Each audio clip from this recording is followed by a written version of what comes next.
RCR, la red que comunica y une al Perú.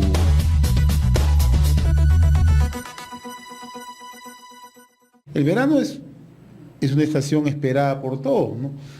Por lo general, es la estación donde hay las mejores condiciones, incluso para realizar actividades, pero también en el verano hay que tomar un conjunto de previsiones, ¿no? Y como cada jueves nosotros vamos a conversar con temas que están inherentes a la salud. Y esta mañana es grato tener la visita del doctor Eloy Rojas, él es director del Centro Médico Casapalca, que pertenece a Salud, que está ubicada acá en Lima, ¿no? Y vamos a conversar sobre un tema de actualidad, ¿no? Enfermedades infecciosas que se presentan en el verano. Doctor Rojas, es sumamente grato tenerlo aquí en RCR, Red de Comunicación Regional. Muy amable. Muchas gracias por la invitación. Bueno, estamos aquí para sacarle las dudas. Oriéntenos, a ver, ¿cuáles son las principales enfermedades infecciosas que se presentan en el verano? Ayúdenos un poco a ilustrar a nuestros oyentes que nos siguen en localidades urbanas, pero también en ámbitos rurales, ¿no? Claro. Bien, las enfermedades básicamente que se presentan en el verano son enfermedades, bueno, vamos a dividir estos por órganos que afectan. ¿Ya? En primer lugar, tenemos la vía digestiva. Están las enfermedades diarreicas, los vómitos, las náuseas, que conllevan básicamente a un tema de deshidratación, que es muy importante tenerlo en cuenta, básicamente en personas de edades extremas, que son niños, lactantes y adultos mayores. En segundo lugar, tenemos las enfermedades de la piel, que pasamos en primera instancia las insolaciones, que tienen diferentes grados, ¿no? Grado 1, grado 2, etcétera, y tenemos también las enfermedades que son por contagio, los hongos, básicamente. Luego tenemos las enfermedades que afectan a los ojos, las conjuntivitis, que pueden ser de varios tipos, las conjuntivitis químicas, las conjuntivitis por virus, y las conjuntivitis por bacterias. Luego tenemos las enfermedades de los oídos, que va a ser causado por el ingreso de algunos elementos extraños que van a provocar dolor de oído, básicamente, ¿no? Que se traduce en malestares, básicamente en niños. Ahora, CENAMI advierte que vamos a tener en varios puntos del país temperaturas que oscilan por encima los 30, 32 grados, ¿no?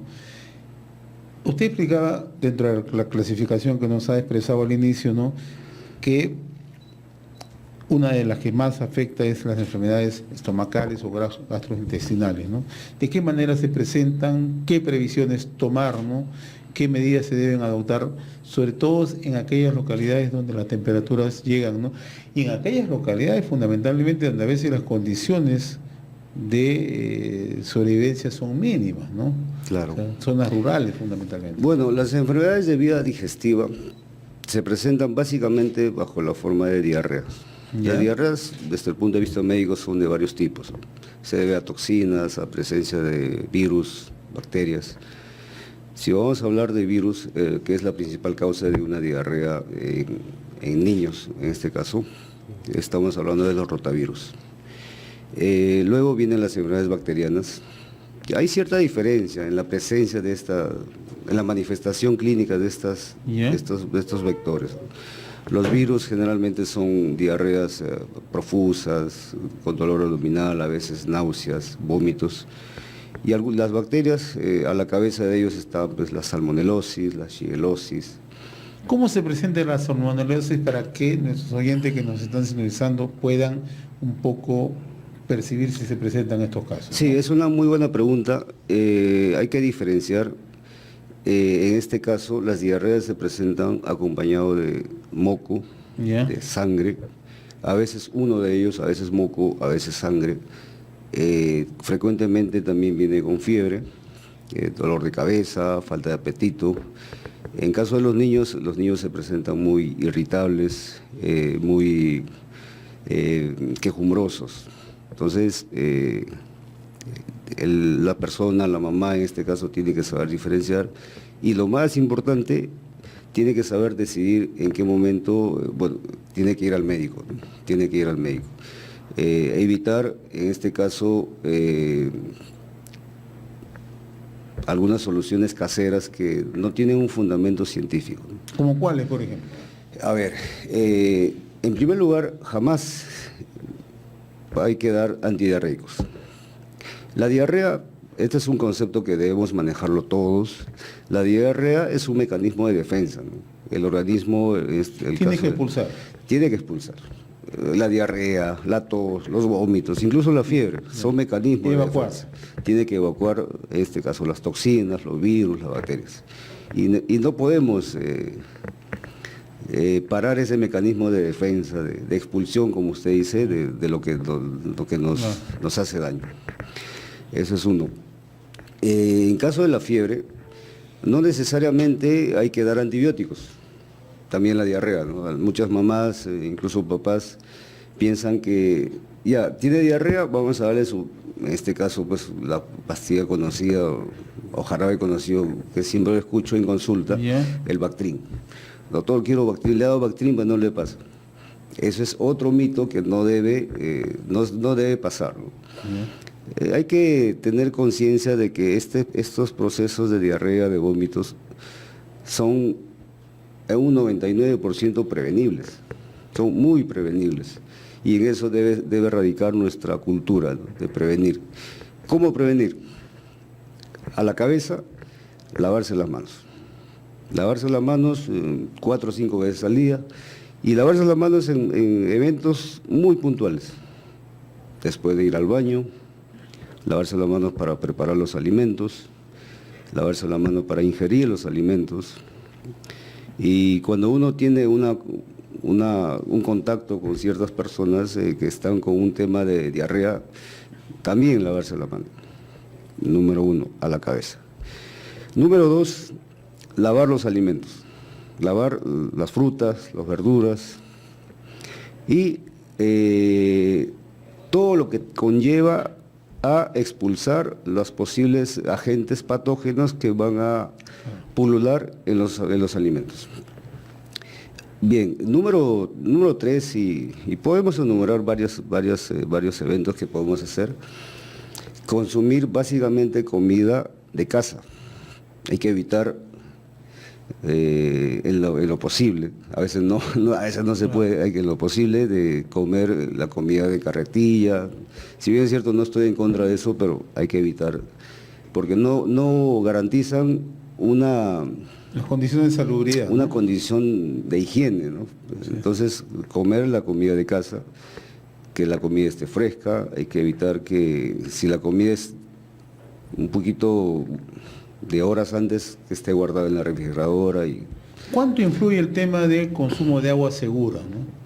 Porque en zonas rurales fundamentalmente, donde nosotros llegamos, y las estadísticas son bastante preocupantes, ¿no? Solamente 3% en comunidades rurales tienen agua potable y servicio de saneamiento, ¿no? O sea, si no hay agua segura, están propensos, sobre todo con alta temperatura. Sí, el tema de las aguas seguras también está muy asociado a la presencia de anemia, a la presencia de parásitos en los niños. Realmente es muy preocupante los indicadores de anemia, de parásitos, desnutrición, y tiene mucho que ver con este tema de las aguas. ¿Qué debemos hacer? Lo primero y lo más básico, que las familias, las madres, los padres, incluso los hermanos mayores, en nuestras provincias, deben hervir el agua. El agua que vamos a consumir debe ser hervida. Sea esto el agua de pozo, como en algunas provincias todavía existe el agua de pozo, incluso el agua de río aún lo están consumiendo. En selva, en zona de selva. En la selva, exactamente. Incluso el agua potable, ¿no?, entre comillas, debe ser hervida, debe ser hervida. Yo creo que si tenemos esa actitud, esa costumbre de hervir el agua, vamos a disminuir considerablemente los temas de parasitosis, desnutrición, anemia. Yo le preguntaba sobre el tema de la salmonelosis, ¿no? ¿Cómo detectar como una madre de familia o cómo en casa saber que están frente a un proceso de salmonelosis? La salmonelosis es una enfermedad infecciosa causada por una bacteria. Es una bacteria que ataca a nivel de vía digestiva. Se presenta con fiebre, como le dije, diarreas a veces escasos, en algunos lugares lo llaman pujos, ¿Ya? diarreas con sangre, con moco. ¿Cómo prevenirlas? Se previene básicamente como se preveniría cualquier enfermedad infecciosa, ¿no? Lavándose las manos, tomando agua hervida, con la higiene de los alimentos, todo lo que se relaciona a una buena ingesta de alimentos.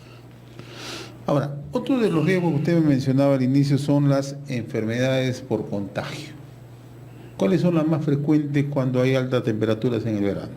Bien, es una muy buena pregunta porque nos lleva a entender que en el verano, a ciertas temperaturas por encima de 25, 27 o 30 grados, es un clima muy propicio para la presencia, para que abunden, para que crezcan, para que pululen algunos microorganismos, ¿no? Bacterias, también virus, parásitos.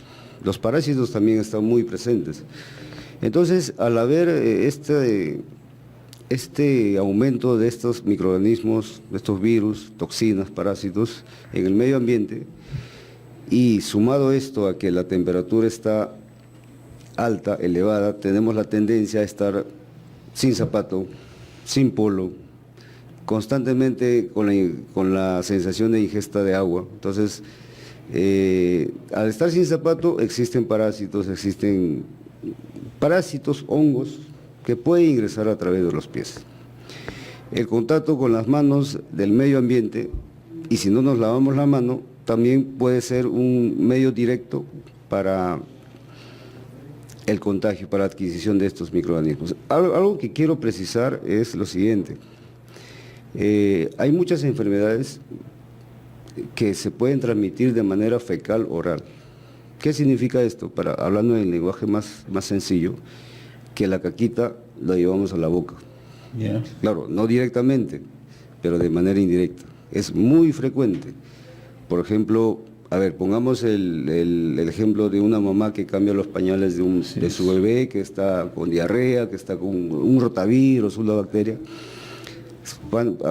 Cambia los pañales, no se lava la mano, agarra un dinero, agarra una taza, agarra cualquier cosa, y ese dinero, es esa un taza, agente transmisorio. transmite, exactamente. Eso hay que entender. Entonces, en este caso, la mamá tiene que lavarse la mano. Es un típico caso de transmisión fecal oral, que es muy frecuente. Ahora, ¿y qué pasa en las duchas, en las piscinas, donde va mucha concurrencia pública? En realidad, en las piscinas, acá hay varios detalles que conversar. En las piscinas no es específicamente el agua donde está presentes los microorganismos, está muchas alrededor. veces puede tener una circulación, pero no siempre es La eso. piscina en sí, la definición de piscina es que debe tener circulación, debe tener circulación y unas cantidades de cloro adecuadas. Así es. Adecuadas. Hablando de porcentajes, 1.5 partes por millón aproximadamente de cloro, ni más ni menos, porque el hecho que esté más también ya es muy potente, ¿no? Claro. Como les decía, las bacterias, los virus están alrededor de la piscina. Los hongos también están alrededor. Por eso, transitar con los pies descalzos es alta probabilidad de combatir de adquirir estos microorganismos. En las duchas, lo más frecuente, los pies de atletas. El pie de atleta es una enfermedad muy frecuente y se transmite directamente personas que, yo diría hasta cierta falta de responsabilidad del hecho de tener esta enfermedad y transitar sin sandalias. Entonces es una forma de transmitir. Conciencia, ¿no? Claro, entonces es una cultura de hábitos también. Claro que sí, es una cultura de hábitos. Y es un tema que debemos tratarlo a nivel macro, ¿no? A nivel de educación, a nivel familiar. Pero sí se puede. Yo creo que sí, no estamos muy lejos de hacer eso. Bien, estamos dialogando en esta oportunidad con el doctor Eloy Rojas, director del Centro Médico Casapalca, que pertenece a E-Salud, y el tema que estamos abordando son enfermedades infecciosas en el verano. Otro tema que siempre uno suele ver en el verano, ¿no? Contraje conjuntivitis, ¿no? ¿Cuáles son las causas? ¿Cuál es el tratamiento? ¿Cómo prevenirla, no? ¿Cómo sabemos cuando hay conjuntivitis, no? Claro. Bueno, la conjuntivitis es una enfermedad que afecta a la conjuntiva, ¿Ya? la parte blanca. Existen tres tipos de manera general. La principal es vamos a poner a la cabeza la conjuntivitis química, la conjuntivitis viral, la conjuntivitis bacteriana. La conjuntivitis química puede ser causada por la exposición directa a ciertos químicos, ¿Ya? pero en el caso de verano, una exposición directa al sol puede provocar irritación a nivel de la conjuntiva y provocar enrojecimiento. Debemos recalcar que toda inflamación de la conjuntiva es conjuntivitis, no necesariamente tiene que ser por un microorganismo. Claro. En este caso estamos hablando de una inflamación de la conjuntiva debido al exceso de A la rayos exposición. X, exceso a la exposición de rayos solares. La conjuntivitis viral también es frecuente en las piscinas. Los virus, como les decía, están presentes también alrededor de la piscina. Te agarras las manos, te sujetas las manos en el borde de la piscina, te llevas las manos a los ojos, entonces es un contagio muy inminente. La conjuntivitis bacteriana de igual forma. ¿Qué hacer? ¿Cómo prevenir? Que es lo más importante, ¿no? Lo bueno de la conjuntivitis, bueno, hablando entre comillas, lo bueno es que daba síntomas muy claros, muy patentes. Entonces, cuando vemos en nuestros hijos, en nuestros familiares, signos de conjuntivitis, prohibido ir a la piscina, ir a la playa, y si se va a tocar los ojos, lavarse la mano. Y no tener el contacto con otras personas porque es muy contagioso, es muy contagioso. Eso es de manera general también el tema de conjuntivitis. ¿Y el tratamiento? Lo más recomendable y lo más seguro es que las personas deben ir al médico. El médico tiene que identificar a través de una entrevista con el paciente si ha sido por exposición al sol, por un virus, por una bacteria, y el médico está en capacidad de No es tan decidir. cierto esa costumbre tradicional, no hay que lavarse con alguna infusión, eso no funciona. No, lógicamente. ¿no? Sí, no, es bueno recomendarle, ¿no? Porque en provincias muchos dicen, no, Sí. con agua hierba luisa, ¿no? Utilizar. Podrían servir en este caso como especie de que te dan cierta frescura, ¿no? Pero Claro. atacar el tema en sí, Pero lo aconsejable es ir es ir al médico. Ya el médico decidirá, pues, ¿no? Si tiene que dar tratamiento antibiótico, tiene que dar, o simplemente gotas llamadas lágrimas. Ya eso hay garantía en ese aspecto, ¿no? Que el médico debe tomar una buena decisión. Ahora, otras enfermedades que se presentan son con mucha frecuencia, las infecciones urinarias. ¿También afecta? Las infecciones urinarias, bueno, yo diría que tiene muy poca incidencia en temas no es muy frecuente como el caso de las enfermedades diarreicas, así ¿no? es, ¿ya? Desde el punto de vista de estadísticas, las enfermedades urinarias en mujeres, en sexualmente activas, en niños, niñas básicamente, y en ancianos, hay que tener bastante cuidado en eso, ¿no? En este caso, lo más importante, hay un tipo de infección urinaria, una especie de contagio, vamos a decirlo, de cómo se produce, que es por contigüidad. ¿Qué significa contigüidad? Tenemos la uretra, la vía urinaria, está a expensas, es una vía libre. Entonces, si no tenemos los cuidados de higiene necesarios, puede entrar algunos gérmenes por la vía urinaria y causar una infección urinaria. ¿Qué hacer acá? Una higiene adecuada, tanto en varones como en mujeres. Volvemos al mismo tema, un hábito, ¿no? Claro que sí. preventivo, ¿no? Bien, doctor, Eloy Rojas, ha sido sumamente ilustrativo conversar con usted, y además ya nos ha dado a conocer cuáles son las medidas de prevención, ¿no? Y sobre todo cuáles son los riesgos que se asumen, ¿no? Si es que no se previene, ¿no? Claro que sí. Bien, le agradezco como siempre la amabilidad de haber compartido con nosotros esta invitación a través de RCR, Red de Comunicación Regional. Muy Muchas amable. gracias por la invitación. Bien, estuvo con nosotros el doctor Eloy Rojas, director del Centro Médico Casapalca, que pertenece a Salud. RCR, la red que comunica y une al Perú.